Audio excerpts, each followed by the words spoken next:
জাতিসংঘের খাদ্য ও কৃষি সংস্থা FAO এর তথ্য মতে পানির পরে বিশ্বের সবচেয়ে বেশি পান করা তরল পদার্থ হলো চা। অনেকের কাছে চা পান কেবলই একটি অভ্যাস হলেও এর রয়েছে বেশ কিছু স্বাস্থ্যগুণও।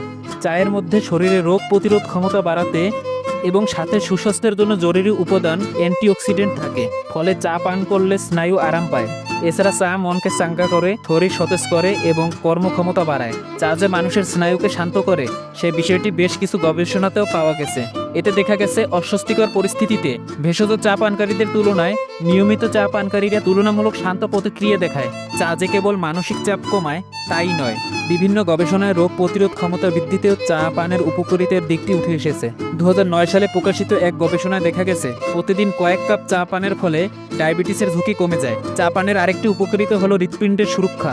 নেদারল্যান্ডের 13 বছরব্যাপী এক গবেষণায় দেখা গেছে চায়ের মধ্যে অ্যান্টিঅক্সিডেন্ট থাকায় এটি কিছু পরিমাণে হৃৎপিণ্ডকেও সুরক্ষা দিয়ে থাকে।